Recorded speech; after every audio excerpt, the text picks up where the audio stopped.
dia, gente. Tudo bem com vocês? Espero que sim. Espero que vocês estejam super bem, né? Apesar desse ainda estarmos nesse porte, né? Espero que vocês estejam aceitando, estejam aprendendo. A gente está fazendo o possível e hoje nós vamos falar um pouquinho sobre expressionismo. Já falamos um pouquinho sobre impressionismo e agora nós vamos falar um pouco sobre expressionismo, tá? Expressionismo é um movimento onde o artista ele demonstra os seus sentimentos. Nós vamos falar sobre dois personagens extremamente importantes deste movimento, né? Que para mim, na minha opinião, são dois sofredores, mas são dois artistas espetaculares. Nós vamos falar sobre Munch e sobre Van Gogh, tá? Então, nessa perspectiva, é que a gente vai estar aí trabalhando esses dois personagens. Nós temos aqui, né, a imagem de Munch, à minha direita, e o seu maior representante, a sua pintura, né, que deu o enfoque maior a este movimento, o grito, tá? Esta é uma das telas mais famosas do mundo, certo? Então, Edvard Munch foi um renomado pintor, né, deste período, artista plástico norueguês, precursor do impressionismo, ou também sendo considerado aí por alguns críticos, né, como o pai do expressionismo. Então, uma pessoa extremamente, um pintor, apesar de já ter falecido, que ainda faz parte da nossa história aí, né? Expressionismo, um movimento artístico nascido na Alemanha no início do século XX, que provoca sua arte na expressão das emoções, dos sentimentos, procurando retratar a realidade visível, a realidade espiritual, aquilo que ele estava se sentindo, aquilo que estava dentro dele, né? E colocando para fora os seus sentimentos, tá?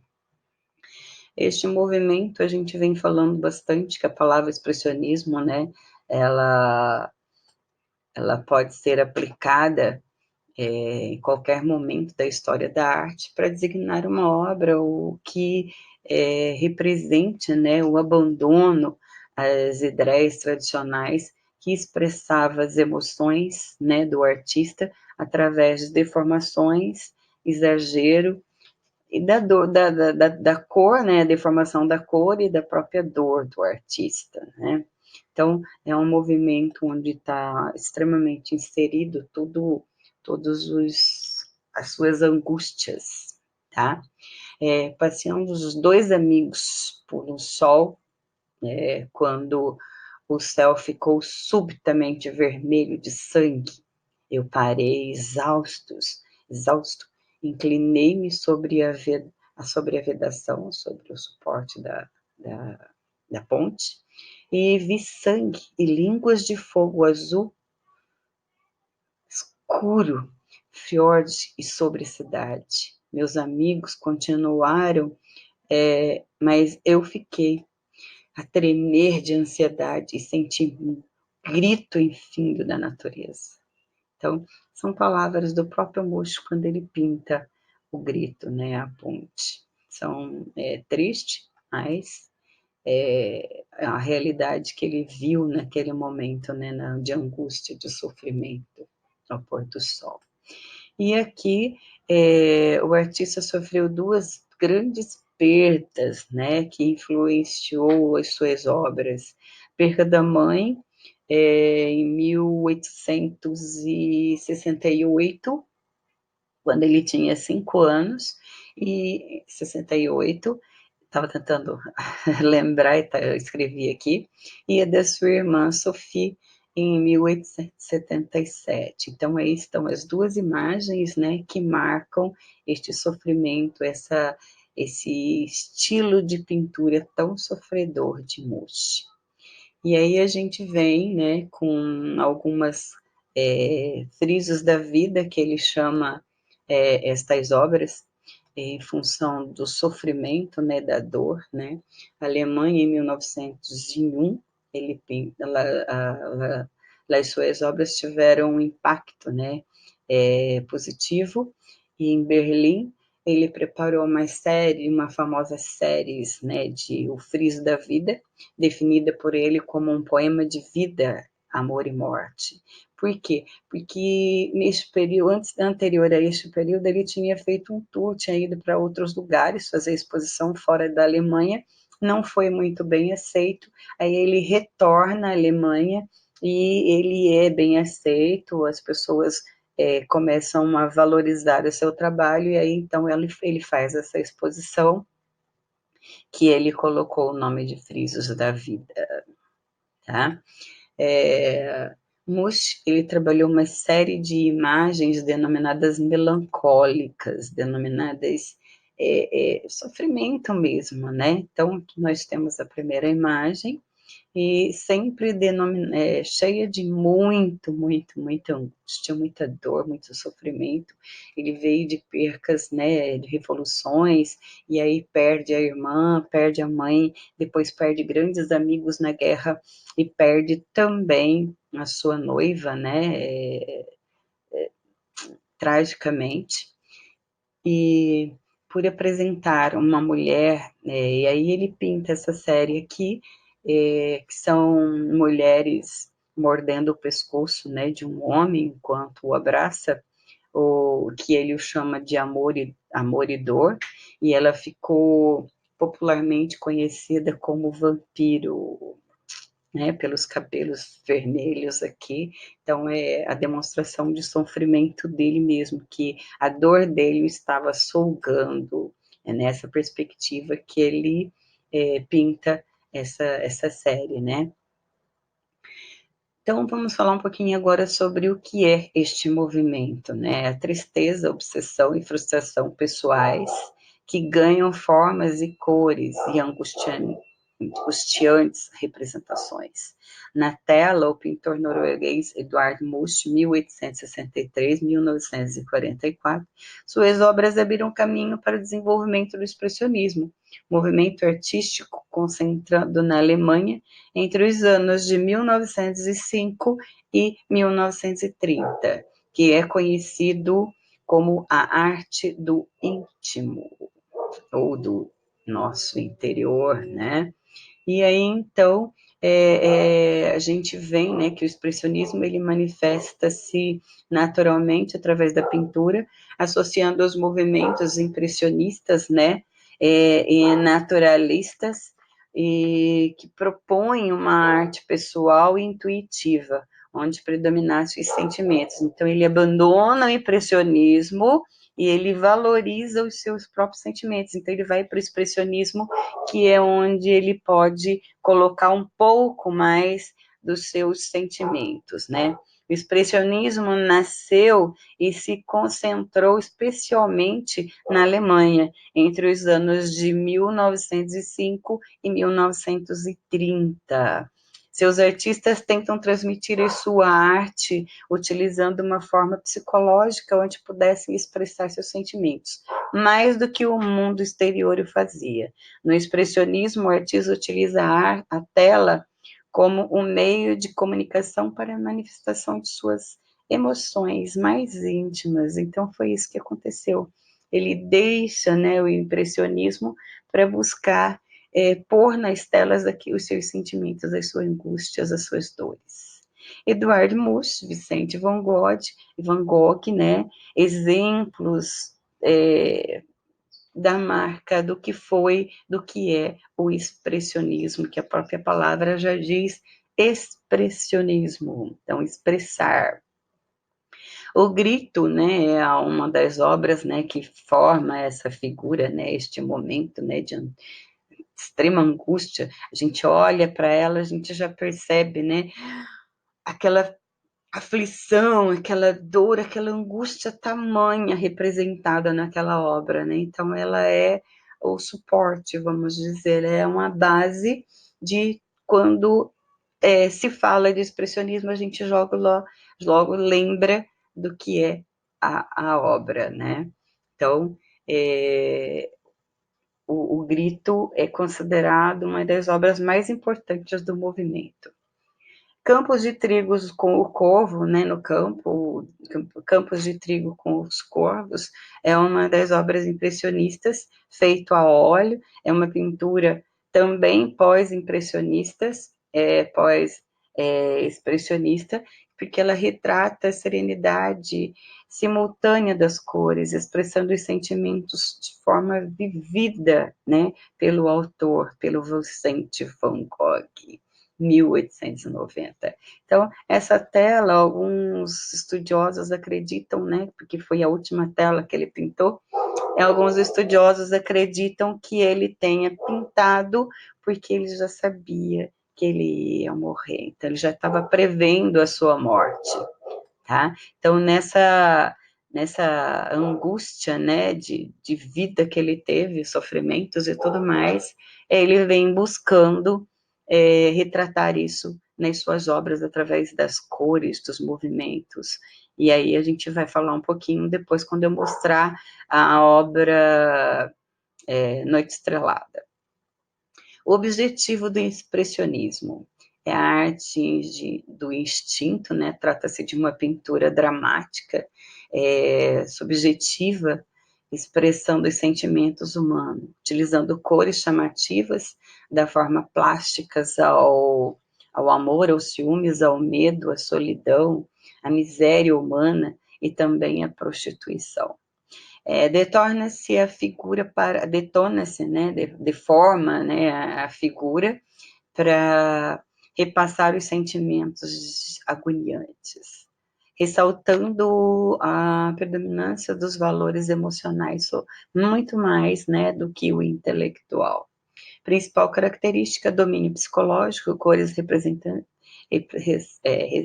resplandecentes, né, vibrantes, fundidas a separadas, dinamismos improvisados, absurdos e inesperados, técnicas violentas, preferências pelo patético, né, pelos patéticos, trágicos e sombrios. Então, os temas eram bem referentes aqui ao sofrimento do próprio artista, né, aquilo que ele estava vivenciando, as suas dores, as suas angústias. Então, aqui, Noite Estrelada é uma das obras que também vem representando este período, por ser um período que fala sobre as angústias dos seus sentimentos. Van Gogh é um artista que sofreu muito durante a vida, ele teve vários desamores, várias decepções, e veio também com tratamentos médicos, com essa questão dele ter doenças também, né? Ele tinha epilepsia, em função da tinta muito forte também, ele tinha alucinações, então ele veio com umas turbulências muito grandes, que muito tempo ele passou internado também, né? Em clínica psiquiátrica, e aí o decorrer da vida dele foi bem tumultuada, e por isso que eu coloquei na página anterior, né? A tela de Van Gogh, que é a Noite Estrelada, para vocês perceberem, né, toda a nuance, toda a angústia dele. Esta é Os Comedores de Batata, foi a primeira tela de Van Gogh, né? Ele passou muito tempo observando a família para que desse esse tal de realismo à pintura, né? São famílias pobres comendo mesmo batata. E aí, o desenho, né, essas pinturas aqui, é um período da vida dele, a qual ele acolhe uma prostituta, ele acaba se apaixonando por ela, ele acolhe dentro da sua casa, ela tinha um filho e estava grávida de outro. Então, à esquerda é o desenho de Siane, né, com o filho, e à direita é a obra dela Triste, né, que também retrata Siane. ela, depois que ela tem o filho, ela o abandona, e essas são as últimas notícias que se tem dele se apaixonado, né, vivendo com alguém. Futuramente, depois ele se apaixona pela filha do médico que o trata, e também o pai o manda embora para que ela não fique com ele. Então, mais uma decepção. Van Gogh, com as suas técnicas e cores extraordinárias, o amor, o medo, a solidão, o abandono e entre outros fragmentos da humanidade, são estratégicas de dor que dão a noção exata do que é este movimento. Os valores emocionais se sobrepõem aos intelectuais, né? Que é uma das marcas, como eu já venho falando. Aos 30 anos, ele vem de várias, né, vamos dizer, internações e tudo mais. Na década de 1756, ele é internado e ele pinta mais de 80 telas neste lugar, e há 80 telas nessa crise nervosa, e mais de... Ai, gente, anotei, mas não sei onde que eu me enfiei o papelzinho, tá? Bom, milhares de desenhos, mais de 650, 640, não sei, desenhos, ele pintou, ele produziu durante esse tempo que ele ficou internado.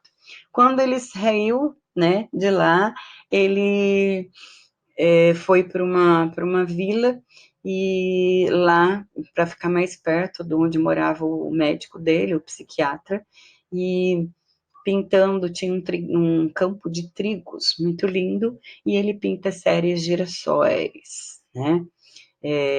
São belíssimas as telas. Agora a gente vai ver um pouquinho, né, desse lugar. Essas duas primeiras fotos de paisagens é o lugar onde ele ficou internado, né, a casa de repouso, como eles chamavam, ou hospício na época também, né. Essa cadeira ele fez em função de ele tinha uma amizade muito grande pelo Gauguin, e o Gauguin pinta a cadeira. Então ele faz uma releitura da cadeira, né? Mas só que a cadeira de Gauguin era toda sofisticada, e aí ele, para mostrar as duas, eles moravam junto, que os dois personalidades diferentes, ele pinta dele mais simples, mais a cara dele, né? O homem que chora. E aí, durante a vida dele, ele pintou mais de 80 autorretratos, que é a direita, né? Quando ele tem essa crise nervosa, ele corta as orelhas e dá de presente para Sorn, que é aquela moça prostituta ali que eu mencionei aqui em cima, que depois ele acabou levando ela para casa e morando com ela durante um tempo.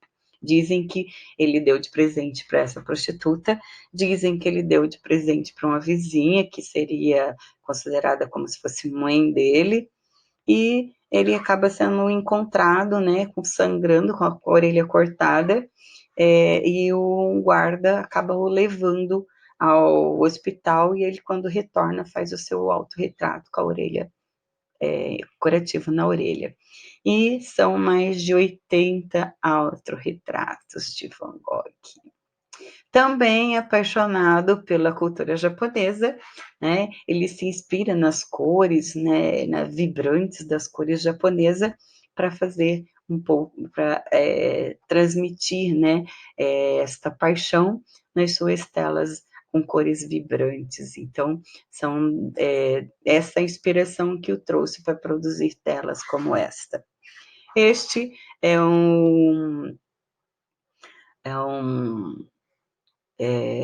grande amigo de Van Gogh, né? Ele retrata aqui a família, inclusive, né? No intervalo de 9 meses, a família de Giuseppe, que era um guarda da época, que retratou, né? Expressou, né? a própria imagem da família, né? Toda a família ele a pinta, tá? Então é uma série de pinturas produzidas por ele para agradecer a amizade. Ele dizia que esse homem era de grande caráter, que era um bom amigo, então ele vai e pinta toda a família dele, representando, né, esta amizade. E aqui é um dos cafés, né, na França, que inclusive eu fiz questão de colocar a foto ao lado do lugar, o local, que se mantém no original, e o dono, por sinal, ele até acabou pintando no mesmo, retomando, né, a origem, né, da tela de Van Gogh. Ele expressa, está lá pintadinha, bonitinha, como a tela até hoje, tá? Então, e aqui é o quarto de Van Gogh, muito famoso, uma belíssima tela, representava, quando ele chegou em Arles, a intenção dele, ele morava sozinho, e aí ele convida Gauguin para ir morar com ele, porque é um lugar belíssimo para se trabalhar, para se pintar, e ele arruma o quarto para o Gauguin ficar. Então, este é o quarto de Van Gogh, mas, segundo as histórias, ele preparou esse quarto para o Gauguin, mas ninguém, não tem notícia se Gauguin realmente ficou com ele, mas é conhecido como o quarto de Van Gogh, tá? E aí nós temos aqui os girassóis, que eu coloquei, né? Que ele muda lá para esse lugar, em 1890, e ele pinta várias telas, né, deste lugar, mais de 80 telas, inclusive, de girassóis de vários estilos e tudo mais, e ele acaba é, trazendo, né, uma das obras mais bonitas dentro do expressionismo. E aqui a fotografia colorida, né, de Van Gogh, como ele era, e a gente vem também, ele tem aí mais de 879, achei aqui, pinturas que ele deixou para a gente, fora os esboços, né, que ele, que ele tem, mas em pintura mesmo, 879, tá? E nesse mesmo campo de Trigais, olha esta obra, né, que é intitulada O Corvo, da primeira versão lá, foi essa obra que eu falei para vocês, que ele foi aqui, né, tentar os girassóis, e ele pinta os corvos, como essa é a última obra que ele pintou. Acredita, né, os estudiosos que ele tenha pintado, porque ele já essa representação dos corvos aqui, é que ele já estava prevendo a sua morte. E aí ele acaba se suicidando, né, com um tiro no peito. Segundo historiadores, ele morre 3 dias depois, quando Theo chega no colo do irmão, ele veio a falecer, né? Então, infelizmente, uma história bem trágica, né? A questão da vida desses dois artistas. E ditos demais, né? Em vida ele não conseguiu vender nenhuma tela, mas alguns meses depois foi feita a exposição das telas dele, e ele se transforma num ícone, né, da pintura. E aí, principais características da pintura: pesquisa no domínio psicológico, cores resplandecentes, vibrantes, fundidas ou separadas, né? Então, por quê? Porque dizem que Van Gogh ele tinha tanta, né, sede de pintar de perfeição, que às vezes ele pegava tubinho de tinta e jogava direto na tela, depois ele vinha para fazer os detalhes com as pinceladas. Então, cores vibrantes fundidas ou separadas, né? Dinamismo improvisado, abrupto, inesperados, pastas grossas, como eu falei, né? Tinta direto na tela, marteladas ásperas, pinceladas rápida, técnica violenta, o pincel ou as espátulas, né? Vai e vem, fazendo, empastando, né? Ou provocando expressões, preferências pelo patético, tragédia, sombrio, né? Medo, dor. Então, são características. E agora nós temos aqui a atividade, certo? Dessa atividade, vocês vão criar para mim um desenho inspiradas nos seus sentimentos mais serenos, aquilo que você guarda lá dentro de você, que você gosta, que você, né, algo que você guarda para você, algo que seja com linhas, com esboços, pode ser abstrato, pode ser, enfim, você vai expressar de alguma forma os seus sentimentos. Tente se expressar de forma que, escrevendo, está se sentindo de maneira lúdica, né? Ou pode ser escrever, fazer poesias, desenhos, né? O desenho terá que ter algum tipo de emoção, terá que ser produzido no caderno, tudo bem? Para que a gente possa visualizar depois, quando a gente retornar, se Deus quiser que seja em breve. E desculpa aí não estar olhando diretamente para vocês, mas é mania de olhar para alguém e eu acabo olhando para minha cara ali, porque não tem ninguém para olhar, né? E esqueço de olhar para a câmera. Um grande beijo para vocês. Até a próxima.